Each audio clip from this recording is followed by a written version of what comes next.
नमस्कार। राजनीति में अक्सर शोर ही सुनाई देता है ना? बड़े बड़े वादे, जोशीले भाषण, चेहरों की लड़ाई, और इस सबके बीच आम इंसान की जो असली जिंदगी है वो कहीं पीछे छूट जाती है।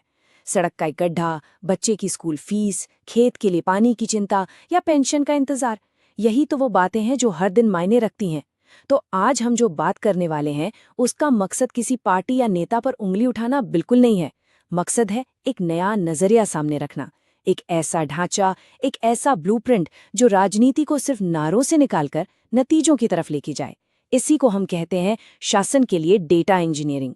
Data engineering for governance. ये बात बहुत गहरी है, सोचिएगा। इसका मतलब है कि चुनाव जीत जाना, सत्ता तक पहुंच जाना, ये तो बस एक बहुत लंबी और मुश्किल लड़ाई की शुरुआत है। बिल्कुल वैसे जैसे लकड़ी के एक मजबूत मोटे तख्ते में बहुत धीरे धीरे मेहनत से छेद किया जाता है। असली काम, असल चुनौती तो उसके बाद शुरू होती है, और वो है शासन। और शासन, आप देखिए, किसी कला से ज्यादा एक विज्ञान है, एक इंजीनियरिंग है। इसमें सटीकता चाहिए, एक पूरी योजना चाहिए, और सबसे बढ़कर ये समझने की नीयत चाहिए कि कोई सिस्टम काम कैसे करता है और उसे आम लोगों के लिए बेहतर कैसे बनाया जा सकता है। तो इस नए ब्लूप्रिंट की आत्मा क्या है, इसका मूल दर्शन क्या है? ये बस दो शब्दों पर खड़ा है, डेटा और गरिमा।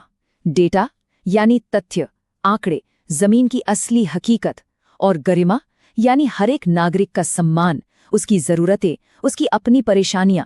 और जब हम इन दोनों को एक साथ जोड़ते हैं तब एक बहुत ही शक्तिशाली नजरिया पैदा होता है। फिर हम सिर्फ समस्याओं की गिनती नहीं करते, बल्कि उन समस्याओं के पीछे के इंसानी दर्द को, उसके अनुभव को समझते हैं। स्क्रीन पर अगर हम देखें तो ये फर्क एकदम साफ हो जाता है। पुराना तरीका क्या है? बड़ी बड़ी रैलियां, एक करिश्माई चेहरा और हवा में किए गए वादे। चुनाव के वक्त तो सब कुछ बहुत अच्छा लगता है, लेकिन चुनाव के बाद वही पुरानी टूटी हुई व्यवस्थाएं। हमारा जो ब्लूप्रिंट है वो इस पूरी सोच को ही पलट देता है। इसका फोकस सिस्टम पर है, डेटा पर है, और हाँ, सबसे जरूरी, डिलीवरी के प्रमाण पर है। मतलब ये कह लेना काफी नहीं है कि हमने काम कर दिया। ये दिखाना होगा, ये साबित करना होगा कि काम हुआ भी है और उसका फायदा सही इंसान तक पहुंचा भी है। और यहीं पर इस पूरे नजरिए की सबसे अहम बात सामने आती है। हमारा लक्ष्य किसी व्यक्ति पर हमला करना नहीं है। देखिए, किसी नेता या अधिकारी को दोष दे देना तो बहुत आसान है, लेकिन उससे समस्या की जड़ खत्म नहीं होती। असली दुश्मन वो टूटा हुआ सिस्टम है, वो प्रक्रिया है जिसमें खामी है। जब पानी की पाइपलाइन में लीक होता है तो हम नल बदलने वाले से नहीं लड़ते, हम लीक को ठीक करने पे ध्यान देते हैं। शासन भी बिल्कुल ऐसा ही है। ये एक गैर पक्षपाती जनहित का विश्लेषण है, और ये हमारे संवैधानिक मूल्यों से भी जुड़ता है, जो हर व्यक्ति की गरिमा को सबसे ऊपर रखता है और एक जिम्मेदार सार्वजनिक संवाद की बात करता है। एक ऐसा संवाद जो तथ्यों पर आधारित हो, न कि व्यक्तिगत हमलों पर। तो सवाल ये है कि ये ब्लूप्रिंट जमीन पर काम कैसे करता है। इसके 3 बहुत मजबूत स्तंभ हैं, और पहला और सबसे महत्वपूर्ण स्तंभ है, सबसे पहले सुनो। किसी भी तरह की रणनीति या कोई भी योजना बनाने से बहुत पहले जमीन की आवाज को सुनना, वहां की मिट्टी की नब्ज को समझना सबसे जरूरी है। इसका मतलब क्या है? इसका सीधा सा मतलब है कि रणनीति बंद एसी कमरों में नहीं बनती, वो बनती है खेत की मेड़ पर, गांव की चौपाल में, शहर की तंग गलियों के अंदर। ये लोगों से बात करके, उनकी रोज की मुश्किलों को समझकर बनती है। भाषण देने से पहले सुनना पहला कर्तव्य है। हमें यह जानना ही होगा कि कौन सी चिंता लोगों को रात में सोने नहीं देती, उनकी सबसे बड़ी परेशानी आखिर है क्या। और हम सुनते क्या हैं? हम इन मुख्य बिंदुओं पर अपना ध्यान लगाते हैं। आजीविका और स्थानीय अर्थव्यवस्था, क्या लोगों के पास रोजगार है? क्या बाजार ठीक से चल रहा है? पानी तक पहुंच, क्या साफ पानी समय पर मिल रहा है?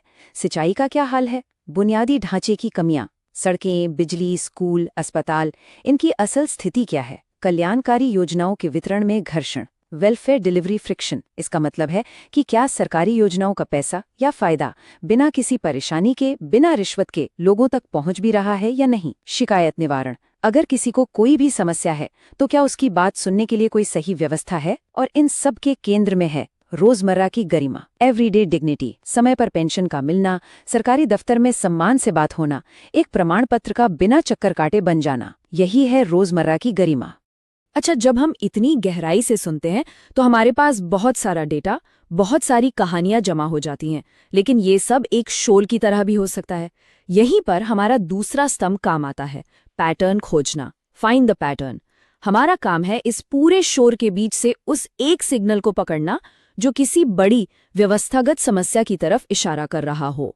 इस सिग्नल को हम एक खास नाम देते हैं, गवर्नेंस सिग्नल। ये है क्या?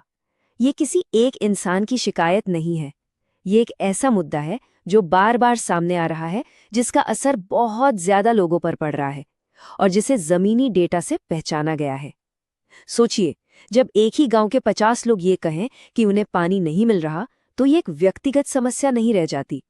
ये एक गवर्नेंस सिग्नल है। ये इस बात का इशारा है कि पानी के सप्लाई की पूरी व्यवस्था में ही कोई बड़ी गड़बड़ है। चलिए एक उदाहरण देखते हैं। मान लीजिए कि किसी एक निर्वाचन क्षेत्र में लोगों को सुनने की प्रक्रिया के बाद हमें ये तस्वीर मिलती है कि कुल चिंताओं में से 45% युवा बेरोजगारी से जुड़ी हैं, 35% पानी की अनियमित सप्लाई से और 20% शिकायत प्रक्रिया के धीमेपन से। अब देखिए, हमारे पास काम करने के लिए एक बिल्कुल साफ प्राथमिकता है। Now we have a clear priority to work on. हमें अब पता है कि सबसे बड़ी आग कहाँ बुझानी है। हम अपनी सारी ऊर्जा और संसाधन सबसे पहले इन 3 मुद्दों को हल करने में लगा सकते हैं। डेटा हमें अंदाजों से निकालकर सीधे समाधान की तरफ ले जाता है। तो जब हमें समस्या की जड़ पता चल जाती है, जब सिग्नल एकदम साफ हो जाता है, तब हम आते हैं अपने तीसरे और आखिरी स्तंभ पर, शासन योजना, द गवर्नेंस प्लान। ये वो पड़ाव है जहां हम डेटा से मिली सारी जानकारी को एक ठोस एक्शन लेने लायक योजना में बदलते हैं। एक ऐसी योजना जिसके नतीजों को नापा जा सके। ये सिर्फ एक वादा नहीं, बल्कि एक पूरा इंजीनियरिंग प्रोजेक्ट है। ये योजना एक 5 सूत्रीय शासन के वादे के तौर पर सामने आती है। पहला, रोजगार पैदा करने की रणनीति। सिर्फ वादे नहीं, बल्कि एक ठोस प्लान कि नौकरियां कहाँ से आएंगी, कौन से सेक्टर में आएंगी और उसके लिए क्या क्या कदम उठाने होंगे। दूसरा, बुनियादी ढांचे का डिलीवरी रोड मैप, मतलब कौन सी सड़क कब तक बन जाएगी, किस गांव में बिजली कब तक पहुंचेगी, बिल्कुल तारीखों के साथ। तीसरा, कल्याण का प्रमाण पत्र। हर लाभार्थी को ये पुष्टि मिलनी चाहिए कि उसका हक उस तक सही सलामत पहुंच गया है।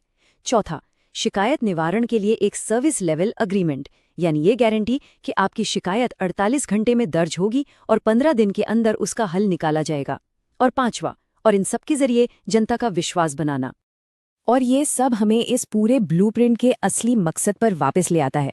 ये सारा डेटा, ये सारी प्लानिंग, ये सिस्टम की बातें, आखिर ये सब क्यों? सत्ता का असली उद्देश्य क्या है? क्या ये सिर्फ चुनाव जीतना है या कुर्सी पर बने रहना है? नहीं, सत्ता एक जिम्मेदारी है, एक साधन है, लोगों की जिंदगी को सच में बेहतर बनाने का। राजनीति में बहुत तरह के निवेश होते हैं, समय का, पैसे का, ऊर्जा का, लेकिन इन सब पर मिलने वाला सबसे बड़ा रिटर्न क्या है? वो है स्थायी विश्वास, लास्टिंग ट्रस्ट। और विश्वास हवा में नहीं बनता।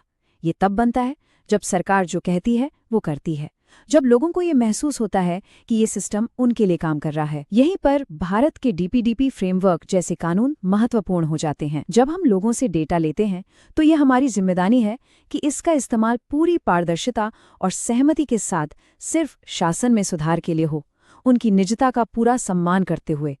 विश्वास कमाया जाता है और ये छोटे छोटे वादों को लगातार पूरा करके ही कमाया जा सकता है। और आखिर में ये सारी बातचीत बस एक सवाल पर आकर टिक जाती है। अगर ये सब लोगों के लिए नहीं है तो फिर किस लिए है? हर योजना, हर नीति, हर फैसले को बस इसी एक कसौटी पर परखना चाहिए। ये सवाल इस ब्लूप्रिंट की आत्मा है और यही हर लोक सेवक का असली मार्गदर्शक होना चाहिए। यदि आप एक जन केंद्रित नेता बनना चाहते हैं और अपने निर्वाचन क्षेत्र का उत्थान करना चाहते हैं तो blueprintstrategies.ai से mgr@blueprintstrategies.ai पर संपर्क करें या 0800 420 41 602 पर कॉल करें। राजनीति से परे उद्देश्य।